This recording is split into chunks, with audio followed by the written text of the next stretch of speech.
Santosh Gangwar bulletin की शुरुआत करेंगे। हजारीबाग से आ रही बड़ी खबर के साथ छड़बा डैम ओवरफ्लो हो रहा है। खतरे के निशान से ऊपर जलस्तर है। फाटक क्षतिग्रस्त हो गए हैं। पानी का तेज बहाव है।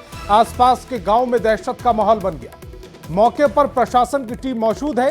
डैम की मरम्मत में विभाग जुट गया। ग्रामीणों से दूसरी जगह जाने को कहा गया है। दो एक्सक्लूसिव तस्वीरें समा आपकी टेलीविजन स्क्रीन पर। हजारीबाग से तस्वीरें, छड़बा डैम ओवरफ्लो होकर पानी जो है वो नीचे आ रहा है। तस्वीर देखिए जरा, खतरे के निशान के ऊपर जलस्तर पहुंच चुका है। फाटक क्षतिग्रस्त हो चुके हैं। पानी का तेज बहाव है। आसपास के गांव में दहशत का माहौल है। मौके पर प्रशासन की टीम मौजूद है।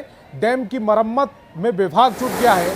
ग्रामीणों से दूसरी जगह जाने को कहा है। एहतियात बरतने को कहा जा रहा है। तस्वीर देखिए, डराने वाली ये तस्वीर है। और हालांकि पहली तस्वीर में कुछ ग्रामीण यहाँ पर इकट्ठा होकर मौज मस्ती कर रहे हैं, लेकिन ये तस्वीर ये भी समझाने की कोशिश कर रही है दूसरी वाली कि जो पानी है वो ओवरफ्लो हो चुका है। पानी का बहाव बहुत तेज है और ऐसे में ग्रामीणों को पानी से दूर रहने की जरूरत है। यहाँ पे जो छड़वा डैम है हमारा, पानी ओवरफ्लो हो रहा है क्योंकि छड़वा डैम का जो एक फाटक है वो टूट गया है।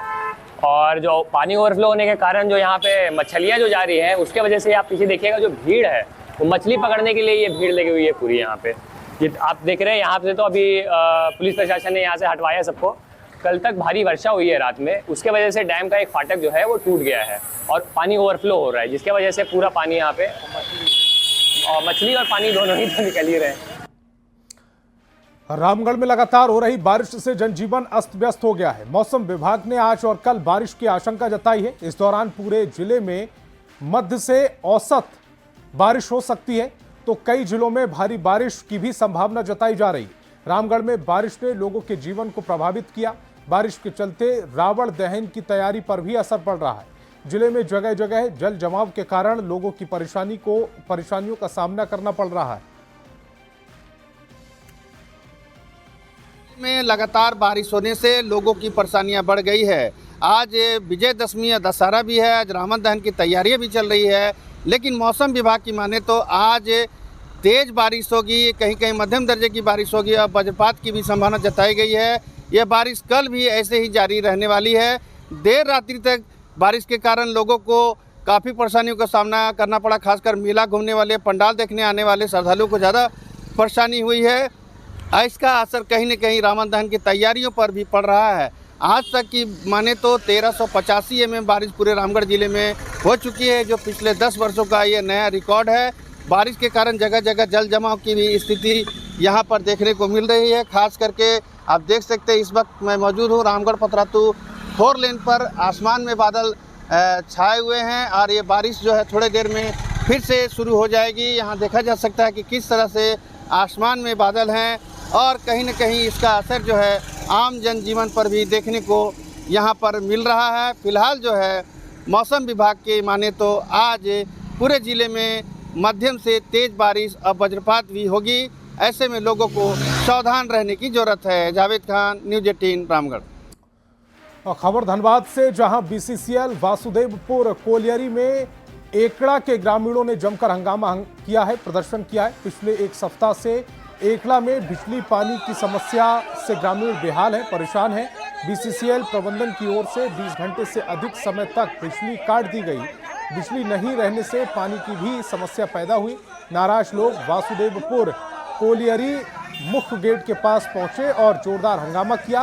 ग्रामीणों ने बीसीसीएल प्रबंधन के खिलाफ जमकर नारेबाजी की और अधिकारी कर्मी को बाहर निकालकर तालाबंदी कर दी। सूचना मिलने पर सीआईएसएफ की टीम मौके पर पहुंची और लोगों को मौके से खदेड़कर हालात को काबू में किया। बीसीसीएल प्रबंधन यहाँ एकड़ा वासुदेवपुर के लोगों को पूरी की भांति पानी बिजली मुहैया कराए, और नहीं तो पूरा हम लोग जितना भी यहाँ के निवासी लोग हैं पूरा एक भी कोयला यहाँ से उठने नहीं देंगे। हम लोग खाया, लाइन भी नहीं मिल रहा है, ना पानी मिल रहा है। एक हफ्ता से लाइन जा रहा है, एक हफ्ता से। पानी 15 दिन से हम लोग को दिया नहीं जा रहा खाद वाला। हो जाएगा। रामगढ़ से बड़ी खबर है। आजम अस्पताल कैंपस से बाइक चोरी हुई है। रांची रोड में आजम अस्पताल है। सीसीटीवी में ये चोरी की घटना कैद हुई। रामगढ़ थाना को इसकी जानकारी दी गई। बाइक चोर की तलाश में पुलिस की टीम जुट गई है। बांदा गांव के राशिद की ये बाइक जो थी वो चोरी हो गई है। बड़ी खबर इस समय आपकी टेलीविजन स्क्रीन पर। रांची रोड में आजम अस्पताल से चोरी की घटना सामने आई। सीसीटीवी में ये पूरी घटना कैद भी हुई है।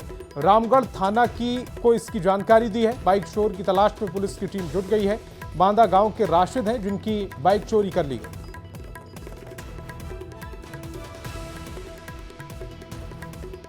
और धनबाद के मुनी डीही में चोरों ने बड़ी चोरी की घटना को अंजाम दिया, जहां बीती रात हाउस कॉलोनी में चोर एक घर में वेंटिलेटर के सहारे घुसकर लाखों के जेवरात और कैश लेकर फरार हो गए। घटना के बाद से पूरे इलाके में दहशत का माहौल है।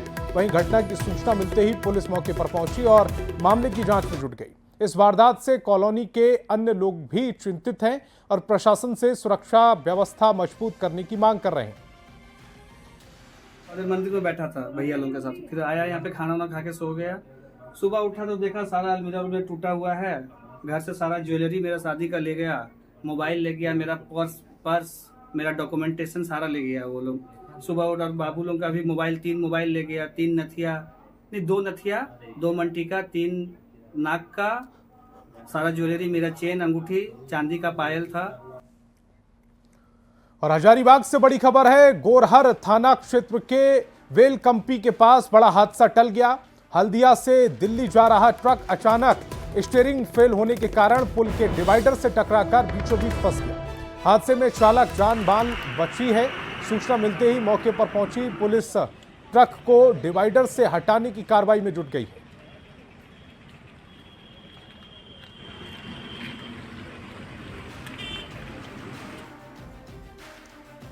खबर धनबाद से, जहां रेल पुलिस ने बड़ी कार्रवाई की। गुप्त सूचना के आधार पर आरपीएफ ने दिल्ली हावड़ा राजधानी एक्सप्रेस से एक शख्स को गिरफ्तार किया। तलाशी के दौरान शख्स के पास से भारी मात्रा में विदेशी शराब बरामद की गई, जिसकी कीमत 2 लाख रुपए आंकी जा रही है। गिरफ्तार शख्स दिल्ली का रहने वाला है। पूछताछ में उसने स्वीकार किया कि वह दिल्ली से ये शराब लेकर आया और शराब को बोकारो पहुंचाने की योजना थी। फिलहाल उत्पाद विभाग मामले की जांच में जुट गया है। मैं ऑटो से उतरा था। किधर उतरे थे, कहाँ पे? अजमेरी गेट साइड उतरा। नई दिल्ली? नई दिल्ली अजमेरी गेट साइड? जी। अजमेरी गेट साइड कहाँ उतरे? 8 नंबर स्कैनर पे पास में। अच्छा, उसके बाद? उसके बाद कुली दिया। कुली के आपसे पूर्व परिचित कुली थे? नहीं जी, मेरा जानकार नहीं था मेरा कोई वो। अच्छा। और चाईबासा से बड़ी खबर है। सारंडा को सेंचुरी घोषित करने का मामला, सरकार के फैसले के विरोध में लोग उतरे हैं। पारंपरिक हथियार के साथ लोग सड़क पर उतर गए। रैली निकालकर रोबाम आम सभा में पहुंचे और नारेबाजी कर फैसले का विरोध जताया। रेल और सड़क जाम करने की चेतावनी दी गई।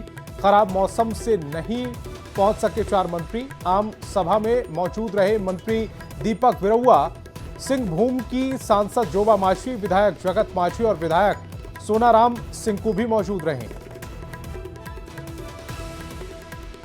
और रूपेश प्रधान हमारे संवाददाता ज्यादा जानकारी के साथ फोन लाइन पर जुड़ रहे हैं। रूपेश प्रधान, एक तरफ सारंडा को सेंचुरी बनाने की कोशिश की जा रही है और दूसरी तरफ लोग इसका विरोध कर रहे हैं। विरोध की वजह?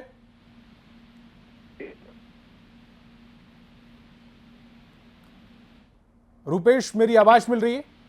जी, मिल रही है। ये जो लोग विरोध कर रहे हैं उसके पीछे की वजह क्या बता रहे हैं? जी देखिए, ग्रामीण भी जो आम सभा हुई थी उस समय भी ग्रामीणों ने अपना विरोध जताया था अपनी राय रखते हुए। और आज भी रोआम की सभा में जो आम सभा हुई उसमें भी मंत्री दीपक बिरवा और स्थानीय जो सांसद विधायक थे उनके समक्ष ग्रामीणों ने अपनी राय रखते हुए विरोध जताया कि सारंडा को वाइल्ड लाइफ सेंचुरी घोषित नहीं किया जाना चाहिए, क्योंकि वे आदिकाल से यहाँ पर बसे हुए हैं और उनकी जो आजीविका है वो पूरी तरह सारंडा जंगल पर निर्भर है। वाइल्ड लाइफ सेंचुरी बनाने से ग्रामीणों के मन में ये आशंका है कि उनकी जो आजीविका के जो साधन है, जो वनोपज या अन्य जो भी लकड़ी या अन्य वस्तुओं पर वो निर्भर हैं, उनकी आजीविका वो प्रभावित होगी। और इसी बिंदु को लेकर खासकर वे विरोध कर रहे हैं। इसके अलावा उनका कहना है कि अन्य भी जैसे एक्टिविटी उनकी वहां पर विकास भी रुक जाएगा या उन्हें विस्थापित होने का भी डर है। जो ग्रामीण करीब 60 गांवों के ग्रामीण उस क्षेत्र में हैं, तो उन्हें दूसरी जगह विस्थापित किए जाने का भी डर है। तो आजीविका और अपने विस्थापन होने का डर को लेकर ही ग्रामीण इसका विरोध कर रहे हैं कि सारंगा की सरकार के वाइल्ड लाइफ किसी सेंचुरी- प्रतिनिधि ने उन्हें समझाने की कोशिश की, आश्वासन दिया है कि जो उनके संदेह हैं उस तरह का कुछ नहीं होगा उनके साथ?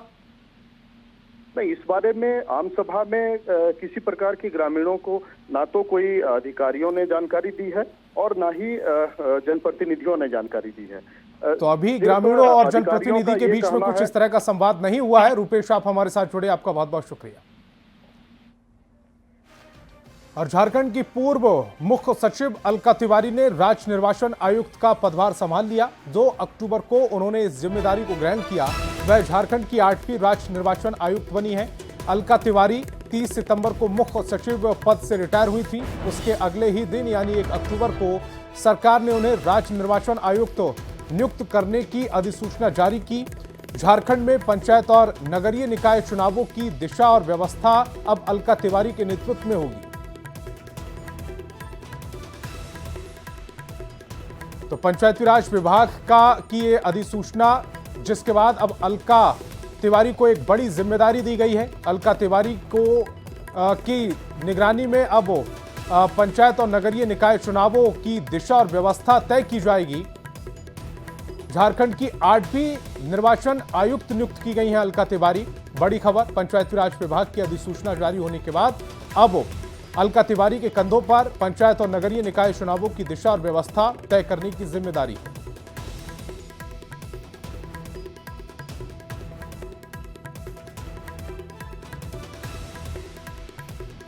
और रांची से बड़ी खबर है। रांची में मां दुर्गा की प्रतिमा का विसर्जन कल होगा। पूजा पंडालों में कल 12:30 बजे से विसर्जन की प्रक्रिया शुरू होगी। कल देर रात तक विसर्जन का कार्यक्रम चलेगा। बड़ा तालाब समेत दूसरे जलाशयों में यह विसर्जन किया जाएगा। तो रांची में से मां दुर्गा की प्रतिमा के विसर्जन से जुड़ी ये बड़ी खबर।